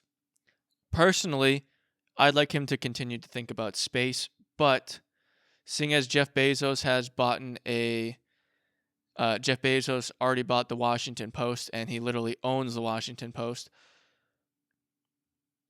I could see why I'm kind of okay with a billionaire buying a social media company. The real issue is, how have we gotten to this point? How have we gotten to the point where one of, if not the richest person on the planet has to buy a social media company just so free speech can be a thing in the United States? How have we gotten to that point? It's a scary question, man.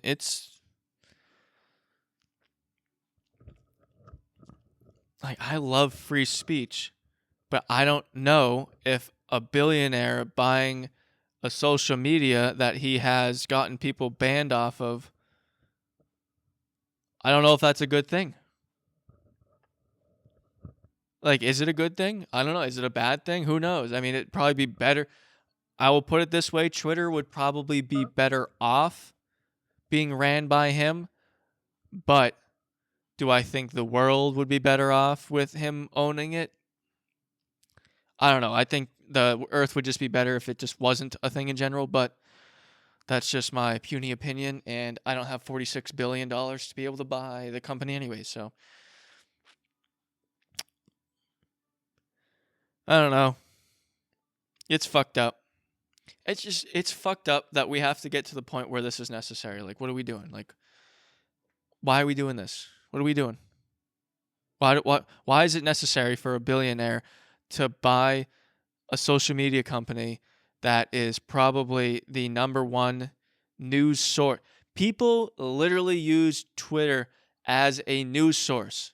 Like, they use it as a source. It's like someone tweeted this, and now an entire article on IGN or whatever fucking shitty news company is out there is using a tweet as a source. It's like companies put their literal press releases on Twitter. It's like you don't have a website where you can put the blog. Like, god damn it, man.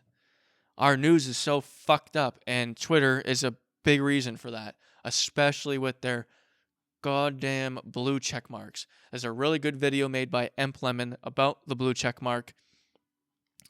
He's kind of saucy about not being able to get it, but like, you could be a reporter with like 3,000 followers, and just because you're a reporter, you get the blue check mark. It's like, all right, well, what type of reporting have they done? Also, the Joe Byron shit. Now, like, every news station is talking about the laptop stuff. Well, what about during the election when you literally were not allowed to send that article to other people? My friend literally tried to send it just as a like, let's try it. Let's see if Twitter literally will not allow us to send an article to another person on Twitter. Not only did they block it from the feeds, they blocked it from the literal messaging system inside Twitter. So you couldn't even share it. That's real fucking free and democratic speech. God damn. Now, also, I will agree, these companies are not legally obligated to do anything regarding free speech. They are private companies. They are not governmental bodies. They have no legal right, or they don't have to be free speech. Like, they don't have to do the free speech thing. They are not legally bound to actually do the free speech stuff, which is where I think the actual issue should be changed, which I thought about earlier. Should probably be like, after you hit like a certain amount of active users, that's when those laws kick in. You can't just have like the, I don't know, maybe you could. You could have like the laws for, it's such a hard thing to think about. There's so many like weird edge cases that could come up. And like, clearly we don't want certain. Also, let's just put it this way. We already have laws in place where you're not allowed to post illegal stuff. Like, if something's illegal, you're not allowed to post it. Child stuff, murder, stuff like that. That is technically illegal to post. So how much farther do we have to go with this shit?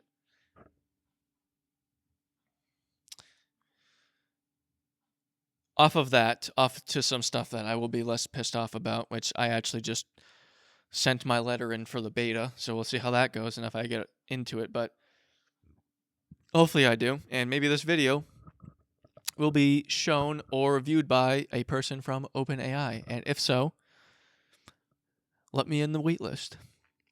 Dall E, Dall E 2, Dall E 1 came out around the same time last year. This is the second version.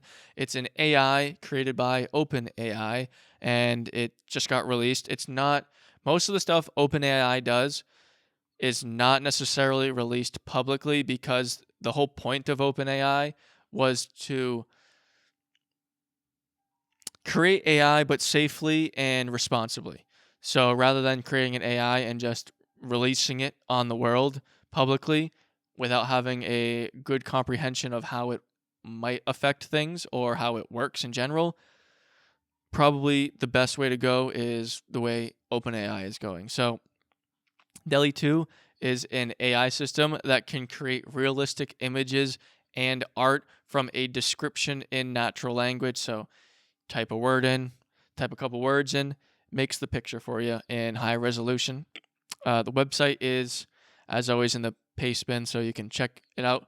And I highly recommend checking it out, because audio and video listeners, I can't put any of the images on YouTube for fear of wonderful copyright issues, but highly recommend going to the website and messing around with it, because it's incredible what this AI is able to do. Dall E 2 can create original and realistic images and art from a text description, and it can combine concepts, attributes, and styles.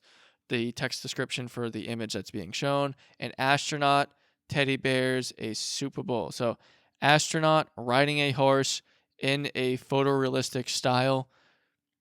Astronaut riding a horse in a photorealistic style comes out. There's other ones also you can add there, but okay, so on the website you can mess around with the wording and stuff, so go ahead and do that. I highly recommend going to the website and checking it out. So Dall E can make realistic edits to existing images from a natural language caption. It can add and remove elements while taking shadows, reflections, and textures into account. This is the crazy part. Shadows, reflections, and textures into account. Not only can it Photoshop or like do a snip tool really well, it can take shadows, reflections, and textures into account. The images that it shows are really cool. There's like a dog in one painting, dog in another painting, dog sitting on the chair looking at the different paintings. There's a flamingo one that I think was really cool. There's what's this other one? What do we got here? We have a couch a couch in different places in the room, so you can see the shadows from the room is a big glass room, windows everywhere, so bunch of light coming from different angles, above, below, and the couch is perfectly being snipped and moved to another part of the room, like nothing. Well, it'd be nice if Photoshop had this ability, but this is just going to be the future anyways. I know if someone's listening to this from OpenAI, yeah, I'm using Photoshop a lot, but fuck it. Sure, that just lost the wait list right there. DALL-E 2 can take an image and create different variations from inspired from the original. So it shows a bunch of different brush strokes, color aspects, backgrounds, a bunch of stuff like that.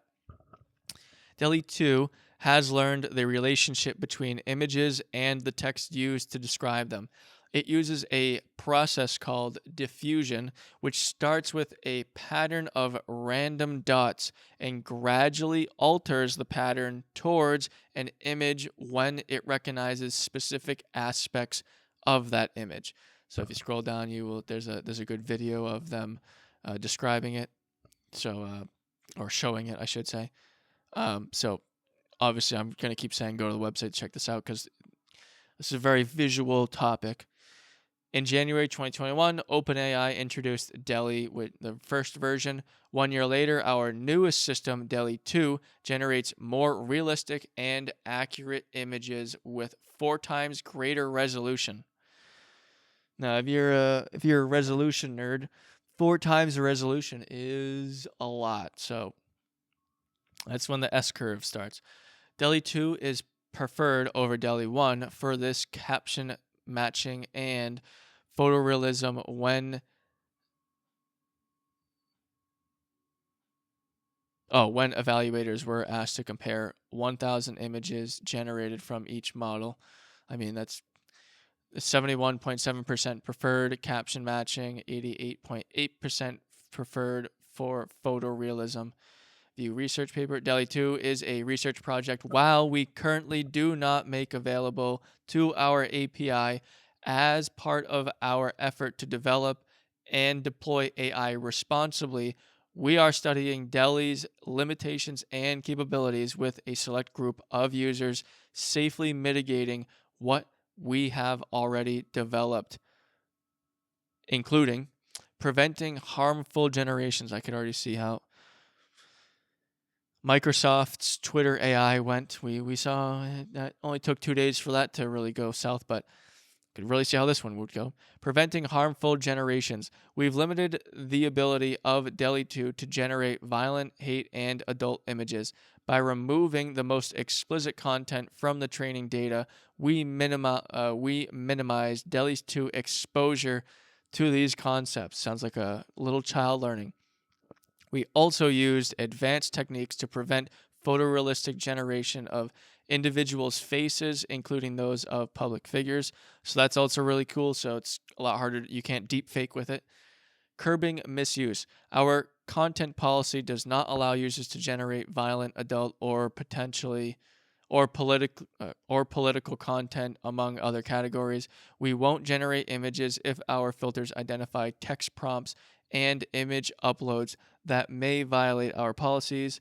We also have automated and human monitoring systems to guard against misuse. Phased development based on learning. We've been working with external experts and previewing DALL-E 2 to a limited number of trusted users who will help us learn about the technology's capabilities and limitations. I'm in if you want me. We plan to invite more people to preview this research over time as we learn and iteratively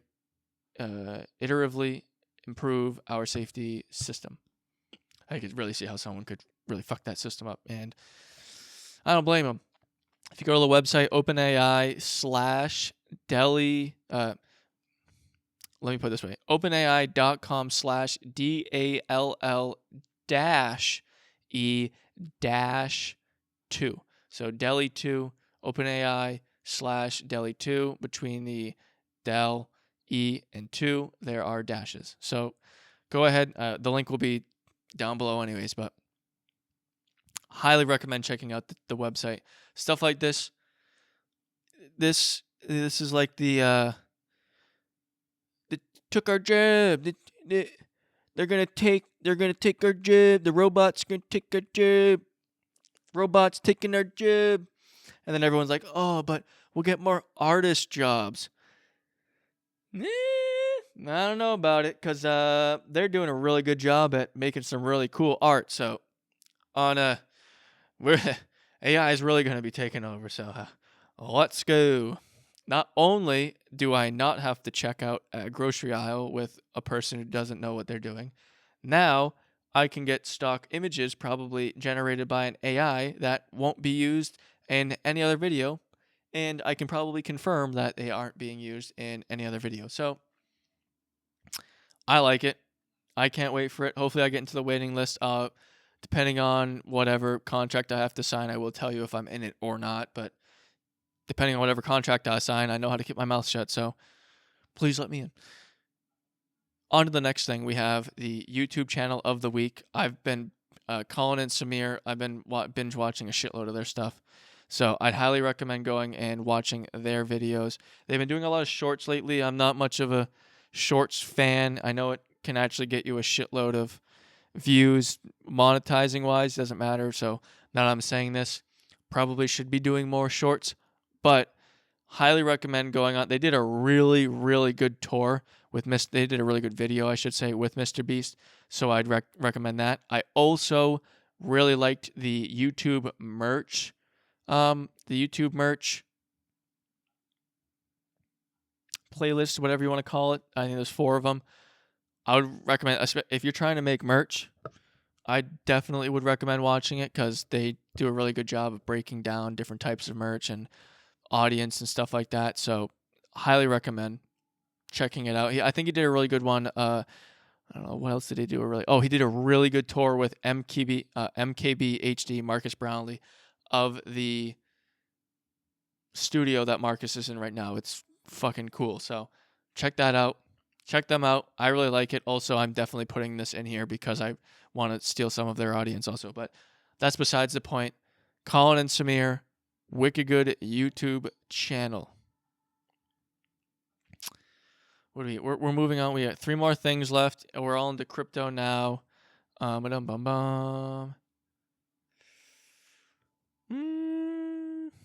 Yeah, I guess I'll talk about this. I don't want to push this back anymore. But the United States forfeits millions in cryptocurrency used to launder illicit dark web proceeds.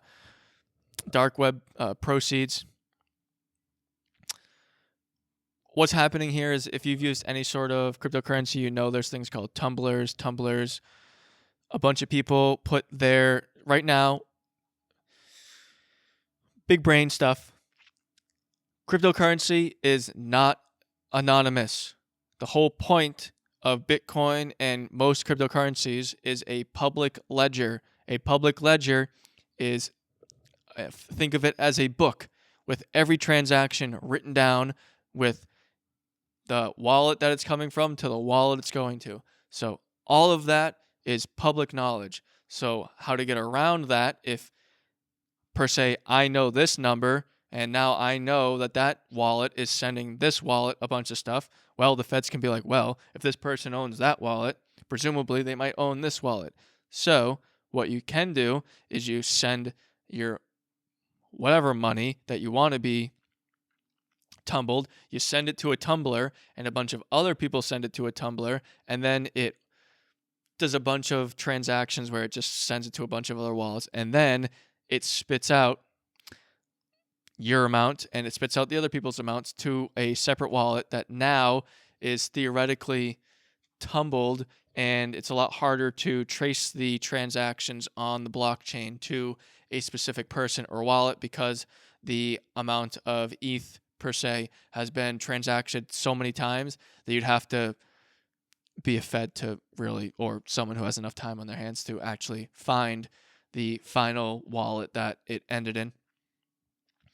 So it seems like that's what the U.S. government was doing to actually, or it was attempting to take down, and they did. Miami, Florida, this is from justice.gov, so, as always, direct sources.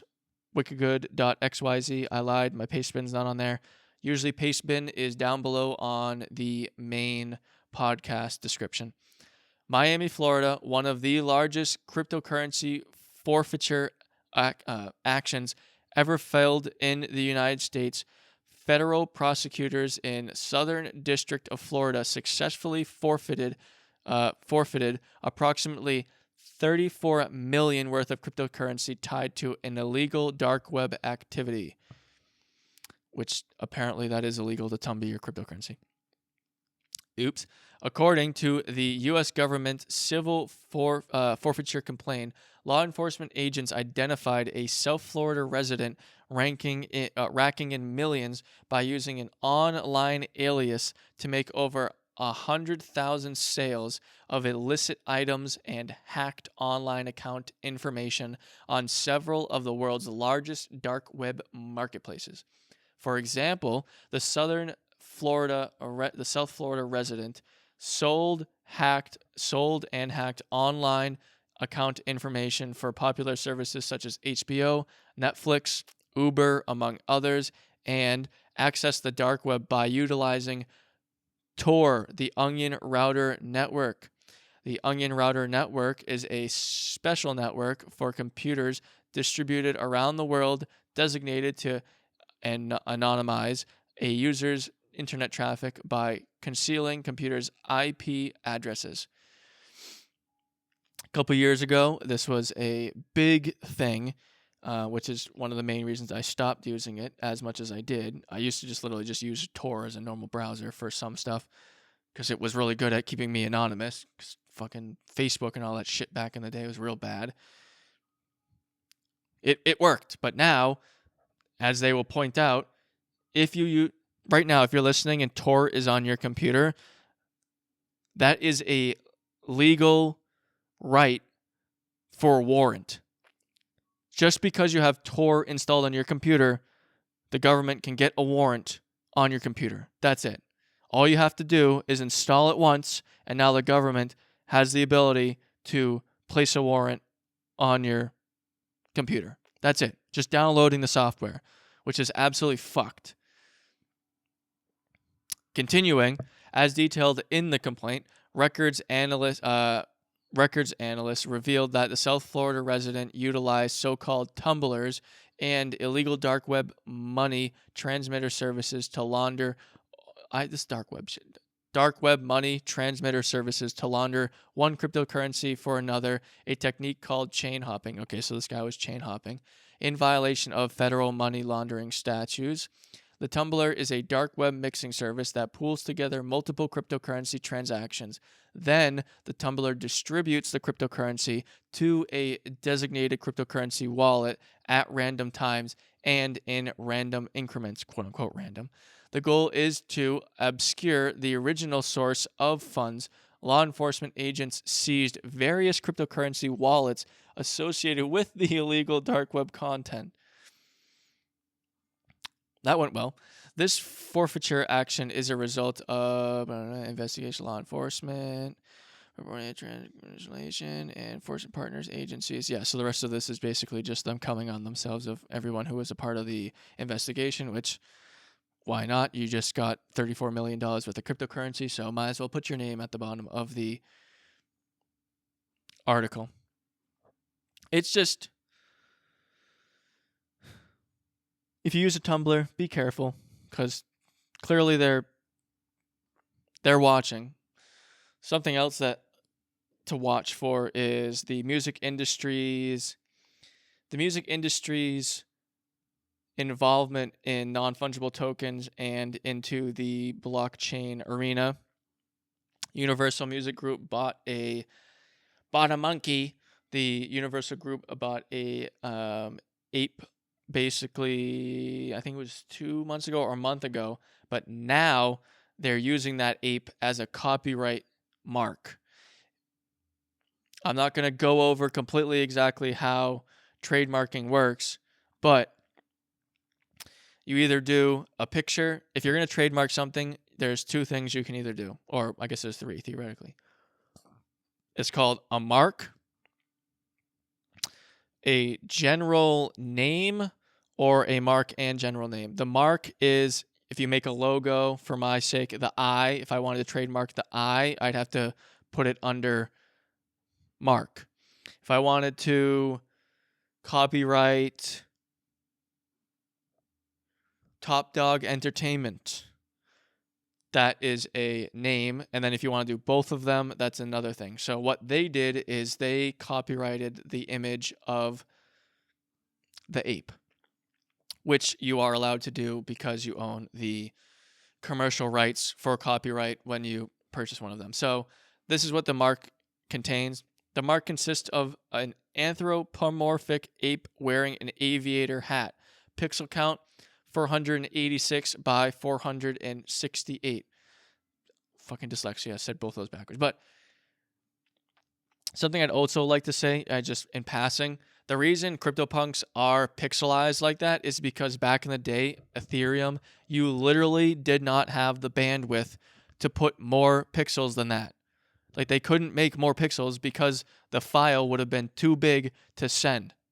That's the only it was like, oh, this stupid pixel art.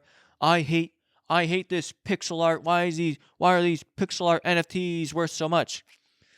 It's pixelized because it had to be. There was no other way to do it. You couldn't do shit otherwise. That's why their skin's different colors and stuff. There just wasn't an ability to make anything more than that. I think the pixels, it's like a 16 by 16 pixel. Another rant end. To continue with UMG. The stuff, if you ever want to go into trademarking and you want to trademark your own thing, you'll realize how much stuff you have to learn, and I'm not going to try to spit out everything I know in the back of my head, but the class that they are trademarking in is 042. The international class is 042. That is science and computer services. So I'm going to get over the things that they are copywriting or they are trademarking, the things that they put.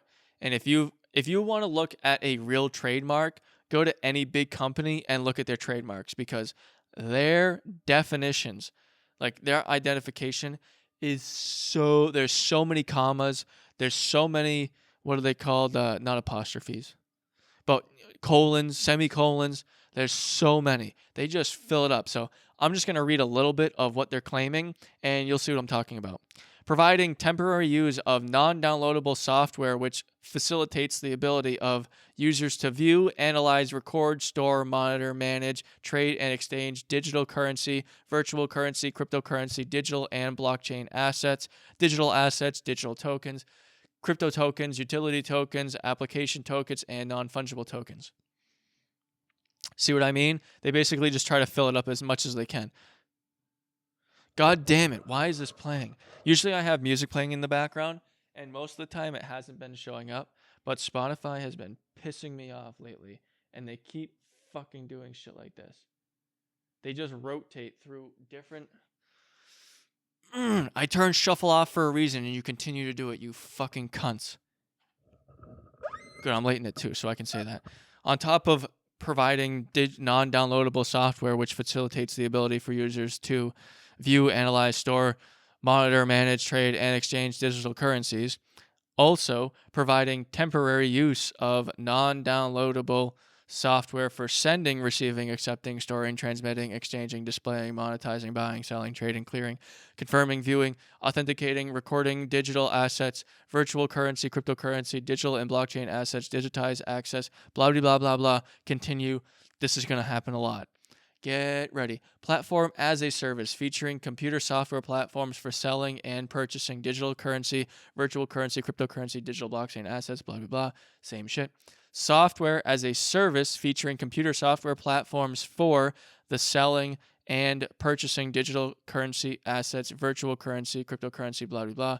Computer services, namely creating an online virtual environment for selling and purchasing digital assets. Here we go. Virtual environment, a metaverse. So UMG is looking, Universal Music Group. UMG is looking to creating a metaverse for music and probably other art stuff also. But on top of that, they'll be making other software. And the main point is bringing this back to what they're actually trademarking. They're not trademarking these things. They're not trademarking the metaverse. They're not trademarking the verse. They're not trademarking the software. They're not trademarking the digital assets. They're trademarking the ape to be used in these markets. So they're trademarking the actual image to be used in these sort of instances and to not be infringed upon. So I figured I'd talk about it. I mean, just having an understanding of intellectual property and the reason any sort of entertainment is based off of intellectual property and is based off of these copyright and trademark laws. The only reason Disney is able to have Marvel is because they bought Marvel's intellectual property, the trademark. The only reason Star Wars was sold for so many billions of dollars was because Disney bought the intellectual property of Star Wars. The intellectual property of this coming Universal Music Group, cryptocurrency, metaverse, NFTs thing is going to be an ape. So, on that note, we'll get to the last thing, which I probably shouldn't have saved until last because I really enjoy this. I watch every UFC fight. Let's go, baby. I pay for it, Dana. Singapore, Las Vegas, April 7th, 2022, PR Newswire. PR Newswire is where a lot of companies put their PR stuff, and they usually get sourced by most companies, or most news articles usually source this because it's directly from the mouth to these people. But UFC and Crypto.com team up to create new fight night bonuses for UFC athletes. Crypto.com's got the bag. The UFC, the world's premier mixed martial arts organization, and Crypto.com, the world's fastest growing cryptocurrency platform, and I don't know, they always say this, it's like when Verizon says they have the best, fastest network, and then the next ad is T-Mobile or Sprint saying the same shit, or AT&T, whatever. So who really knows? But official cryptocurrency platform partner of the UFC. This is always fun whenever it's the official energy drink of the official non-sugar energy drink of partner of whatever. This always happens. Today announced the creation of the new fight night bonuses for UFC athletes that will be paid in Bitcoin BTC. The new fan bonus of the night will feature 3 Bitcoin bonuses that will be awarded to the top 3 fighters appearing on each UFC pay-per-view as decided by fans voting from all over the world. So this will be a fan vote. So you will be able to vote for the bonus of your favorite fighter. So if you have a fighter that you really like, vote for them. They might get the Bitcoin bonus. The Bitcoin payouts will range from $30,000 for first place, $20,000 for second place, and $10,000 for third place. The bonuses will be paid in Bitcoin based on the exchange rate in US dollars. This is crazy because Patty the Batty fought for, what was it, like 12 grand, and he has the deal with Barstool also, but like getting paid an extra 30 grand for a fan vote, you get a really fucking nice knockout or a really good submission. That's an extra 30 grand in BTC that could possibly go up, or you could just fucking lose that shit. Fucking Bitcoin, whatever, goes away. But the fan bonus of the night will be in addition to the traditional fight of the night performance bonuses awarded by UFC athletes by UFC President Dana White following each UFC event. The fan bonus of the night will be introduced at UFC 273 Volkanovski versus the Korean Zombie. Great fight. That fucking Korean Zombie, oh my god. And it sucked because Korean Zombie had to be in the military for so much, and then this was his first fight back, so it was a big first fight back. which will take place on April 9th in Jacksonville. All right, Crypto.com has been an official UFC partner for less than a year. I am telling you that they are already one of the best partners we've ever had, said Dana White. They're constantly coming up with new ideas on how we can work together to connect with fans. With new fan bonus of the night is an awesome way to get fans more engaged in our events while rewarding the fighters for badass performances. Exactly. The fans get to vote for who they want, and the fighters get more money. Win-win, right? Well, I'll put a little caveat on this because you'll see how you have to vote. Central to our partnership with the UFC is creating the most unique and compelling ways for fans to connect with the sports and their favorite athletes, said Steven Something, Chief Marketing Officer at Crypto.com. We are thrilled for this next step in our partnership with the UFC and excited to build even more innovative and engaging experiences as our partnership continues. During each UFC pay-per-view, voting for fan bonus of the night will take place on Crypto.com's fan/bonus and will open to all users globally. Each fan will get 3 votes per pay-per-view and can vote for 2 fighters within each bout. Voting will open in the start of each pay-per-view prelims and will end 1 hour after the conclusion of the event. So voting will open at start of pay-per-view prelims.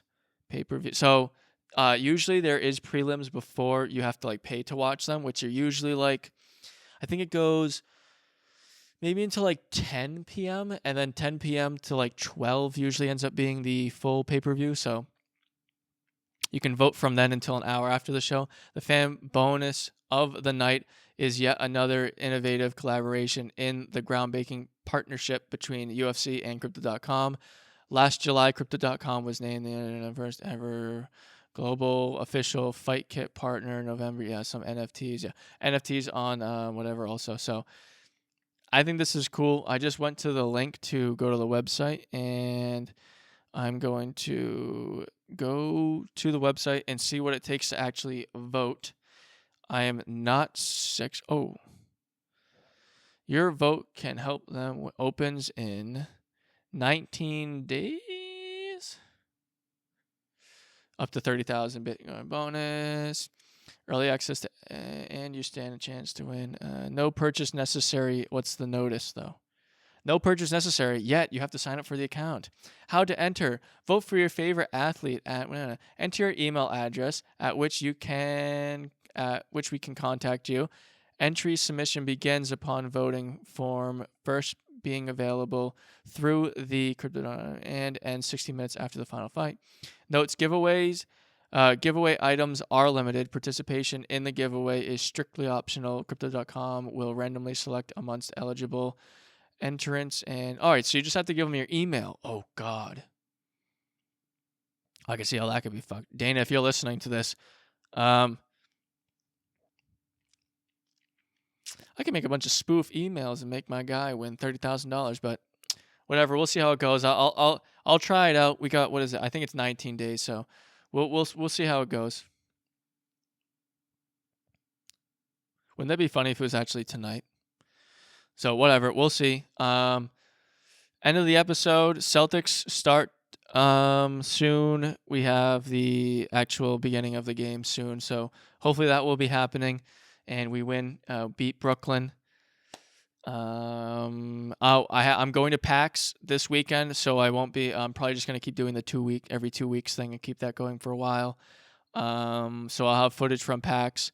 I'm going to try to get some people from PAX to hop on and get interviews in Peabody, but I'll definitely be talking to people at PAX, so we'll see how that goes and fitting that into the episode.